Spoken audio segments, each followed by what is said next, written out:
मेरा हाँ, मेरा मेन मोटो यही है आप लोगों का, मतलब हम लोग की तरफ से, कि आपका अगले साल सिलेक्शन हो। मतलब एक लाइन में जो मुझे लगती है कि आपके घर वालों या आपके जो वेल विशर्स हैं उनके बाद अगर सबसे ज्यादा कोई आपका सिलेक्शन चाहता है तो यहाँ खड़े आपके टीचर्स। ठीक है ना? तो कोशिश कीजिएगा इन टीचर्स की बात को फॉलो कीजिए। आई नो कि ये सफ़र अब कल एंड हो जाएगा, कल से परसों से नए टीचर्स और नई चीज़ें स्टार्ट हो जाएंगी, बहुत सारे लोग फ्रेश स्टार्ट कर लेंगे।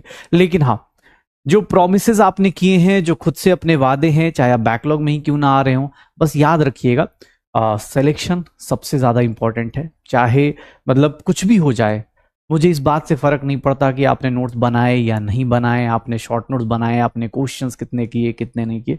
सबसे ज्यादा इंपॉर्टेंट बात, आपने अगले साल की सबसे इंपॉर्टेंट बात यही होगी कि आपका सिलेक्शन हुआ या नहीं हुआ। क्या इसका आंसर हाँ है? तो अब सोच लो कि इस आंसर को हाँ करने के लिए मुझे कितनी सारी मेहनत करनी पड़ेगी, कितनी सारी मेहनत करनी पड़ेगी। चाहे जो लोग बोलते हैं ना टेस्ट सर सिलेबस कंप्लीट होने के बाद देंगे, मैं एक सबसे बड़ा झूठ है बेटा, खुद से बोल रहे हो। कभी भी ये सोचोगे कि टेस्ट सिलेबस जब पूरा हो जाएगा, या सिलेबस यार इस टेस्ट को छोड़ देता हूं अगले टेस्ट में अच्छा कर लूंगा, ये सबसे बड़ा मिथ है जो आप अपने आप से बोलते हो और अपने आप को मतलब सिंपैथी देते हो कि यार इस बार टेस्ट का सिलेबस नहीं हुआ तो छोड़ देते, अगले 15 दिन के बाद ना ऐसा कर लेंगे। ये मत करो। मेरी तरफ से आज और कल में जो 2-4 पीस ऑफ एडवाइस दे सकता हूं वो यही है कि टेस्ट में आपको आता हो, चाहे 5 में से एक ही चैप्टर क्यों ना किया हो, टेस्ट देना जरूरी है। क्योंकि टेस्ट के अंदर जो बेइज्जती फील होती है अंदर ही अंदर, अपने आप को बुरा लगता है ना, वो फील करना जरूरी है। अगर आप नहीं करोगे ना, सच बता रहा हूं, ये छोटी छोटी चीजें हम सबके लिए बराबर पढ़ाते हैं। तुम्हें ही पता है, हम किसी को नहीं जानते कि पर्दे के उस साइड कौन बैठा है, स्क्रीन के उस साइड कौन बैठा हमें नहीं पता, लेकिन इतना पता है कि अगले साल सिलेक्शन की लाइन वहां से लगने वाली है। तो जो नहीं सेलेक्ट होगा और जो सेलेक्ट होगा, उन दोनों को हमने सेम ही पढ़ाया, लेकिन डिफरेंस क्या क्रिएट करते हैं वो लोग, कि वो लोग एक तो हमारी बातें एग्जैक्टली मान लेते हैं कि हाँ यार ये चीजें करनी है, और प्लस एक्स्ट्रा मेहनत, extra question practice, extra revision, multiple questions ये करने की कोशिश करते हैं। दैट्स वाई वो सिलेक्शन लेके जाते हैं। कभी कभी क्या होता है, जैसे जो गलतियां मैंने अपने टाइम पे करी है ना, मुझे आज भी जब वो क्वेश्चन देखता हूं तो मुझे याद आता है कि अरे यार इस टाइम पे मैंने ये गलती करी है। तो प्लीज ट्राई करिए, ठीक है ना?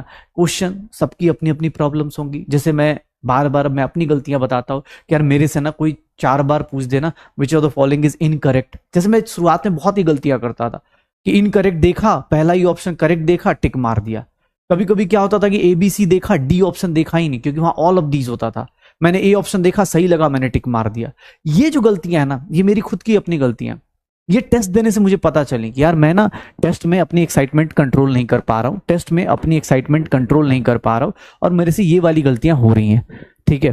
तो ये गलतियों को सुधारने के लिए ऑब्वियस आपको वर्क करना होता है। हर एक आदमी का, किसी का हो सकता है क्वेश्चन से डर लगता हो, कुछ क्वेश्चन बड़े से हो जाए तो और डर लगता हो। तो आपको अपनी मिस्टेक्स पता होनी चाहिए, आपको अपनी मतलब वीकनेस पता होनी चाहिए कि मुझे न्यूमेरिकल से डर लगता है, मुझे थ्योरी वाले क्वेश्चन से डर लगता है, या मुझे टेस्ट से ही डर लगता है। ये सबके अलग अलग होंगे, ऑब्वियस है, सबके अलग अलग होंगे।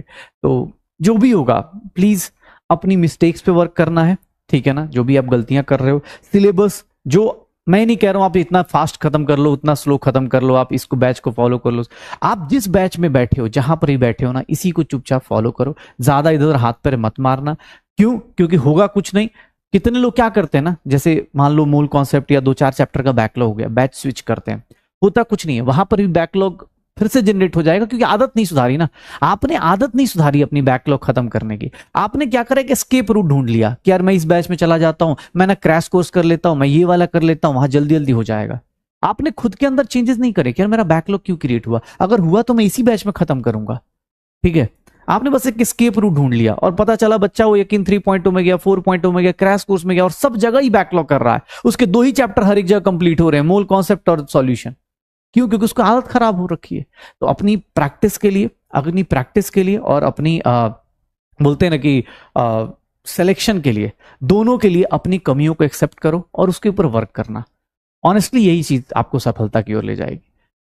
नहीं अच्छा गया टेस्ट, बहुत अच्छी बात है। नहीं जिनका अच्छा गया भाई, तुम्हें मैं बार बार शुरुआत से ही बोलता हूं, मुझे इस बात से फर्क नहीं आ रहा है कि आपके 400 नंबर आ रहे हैं कि 200 नंबर आ रहे हैं कि 720 में कितने आ रहे हैं। मुझे इस बात से उस बच्चे से ज्यादा खुशी होती है जो अपने आंसर्स बता देता है कि सर मेरे ना 300 नंबर आए, लेकिन पता है मैंने ये मिस्टेक्स करी, मेरे 4 क्वेश्चन ऐसे गलत हुए, 5 क्वेश्चन ऐसे गलत हुए। ये जो मिस्टेक्स देने वाली ऑप्शन है ना, ये आपको पता होनी चाहिए कि सर 300 नंबर आए, बेटा 300 से मैं क्या करूं, मैं क्या बता दूंगा तुम्हें। एक बात बताओ, जैसे कुछ लोगों के पास ना मेरा नंबर है तो वो जैसे मैसेज करेंगे कि सर मेरे 350 आए, तो अब मैं 350 नंबर का मैं क्या बताऊं। मैं यही बोल सकता हूं बेटा प्रैक्टिस करो, पढ़ो। लेकिन आप ये साथ में आपको पता होना चाहिए, आपको किसी के भी पेरेंट्स होंगे ना, आप उनको ये रीजन बताओगे, मुझे नहीं लगता किसी के पेरेंट्स आपको मतलब डिमोरलाइज करेंगे।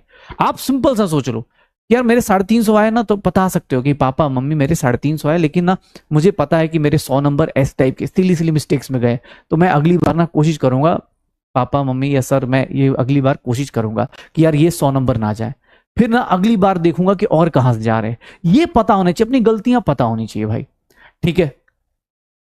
डरा नहीं रहा हूं यार, वही बात है ना, डरा नहीं रहा हूं, बस बता रहा हूं, क्योंकि वही बात है, या तो झूठ बोलता रहूं कि बहुत अच्छा बेटा आप ऐसे करते रहो वैसे करते रहो। डरने की बात इसलिए है क्योंकि इस साल आपको ही पता है बहुत सारे बच्चे अपने बैच में ही बैठे हैं जो 600 प्लस लेके आए हैं।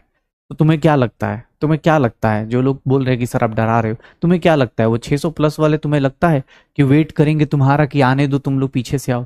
ऑब्वियस 600 प्लस वाले कोशिश करेंगे अगले साल 700 प्लस में जाने की, और अगले साल अगर पेपर का लेवल यही रहा तो ये जान जाओ 700 प्लस वाले बहुत सारे लोग आ जाएंगे। इस बार जितना है उसका कम से कम डबल लोग 700 प्लस में हो जाएंगे, क्योंकि इस साल बहुत सारे बच्चे ऐसे हैं जो 611 612 620 630 पे कॉलेज नहीं मिला है, चुपचाप बैठ के प्रिपरेशन कर रहे हैं। तो भाई अपनी लाइन बड़ी करो, ये मत सोचो कि डरा रहे, ठीक है। क्वेश्चंस ज्यादा दिए मैंने, लेकिन अच्छा है ना, ये सोचो ना क्वेश्चंस कुछ कुछ रिपीट भी हो रहे थे, बट मैं डीपी के क्वेश्चंस देख रहा था कि यार ठीक है प्रैक्टिस करने के लिए जरूरी है, मैं नहीं बोलूंगा तो कौन, ठीक है। सीधी सी बात है ना। ऑनलाइन में एक कल ही किससे मैं डिस्कशन कर रहा था तो उन्हें बोला कि ऑनलाइन वाले बच्चों को कैसे वो करते, मतलब क्या चाहिए उनके लिए, कि ऑनलाइन अगर कोई बच्चा पढ़ रहा है और ऑफलाइन कोई पढ़ रहा है, उन दोनों में सबसे ज्यादा अगर सिलेक्शन चाहिए ऑनलाइन वालों को तो क्या चाहिए। तो मैंने उसे एक ही बात बोली थी कि मैंने कहा यार ऑनलाइन फॉलो करने वाले बच्चे बहुत कम होते हैं। 1 लाख 2 लाख बच्चे आते हैं तैयारी करने के लिए, मान लो इस बैच की स्टार्टिंग में, और लास्ट तक जैसे आज अपने पास बहुत कम लोग होंगे जिनके बैकलॉग्स नहीं होंगे, क्योंकि थोड़ा बहुत भी ऊपर नीचे हुए ना, ऑफलाइन में हम अटेंडेंस लगा लेते थे, हमें पता चल जाता था तू कल नहीं आया था परसों नहीं आया था। यहां पता नहीं चल पाएगा कौन आया था कौन नहीं आया था। एक बार आपने 4-5 दिन का गैप कर दिया, आपको ही पता है 2 महीने लग जाएंगे आपको बैकलॉग खत्म करने में। ये बात रियलिटी आपको ही पता है, अगर प्लानिंग करके नहीं खत्म करोगे बैकलॉग, 4-5 दिन का बैकलॉग बच्चा 2 महीने लगा देगा। और बहुत कम बच्चे होते हैं जिनके अंदर इतना पेशेंस होता है कि नहीं यार मैं तो करके रहूंगा, बहुत कम बच्चे होते हैं। तो जिन लोगों के बैकलॉग्स नहीं है मुबारक हो, सच बता रहा हूं, बहुत बहुत सैल्यूट है। और जिन लोगों के बैकलॉग्स हैं भाई कोशिश करो फिनिश करने की। ये बैच, ये नहीं कि और बैचेस बेकार है, लेकिन हाँ इतना पता है कि इस बैच से अगले साल सिलेक्शन की लाइन लगेगी। और मुझे उस टाइम अपने पास बहुत सारे फ्यूचर डॉक्टर्स हैं जो इस टाइम बैठ के और बैकलॉग में आ रहे हैं जो कि सिलेक्शन लेके जाएंगे, ठीक है ना। आप अपनी बारी बढ़ाइए, अपनी कोशिश कीजिए।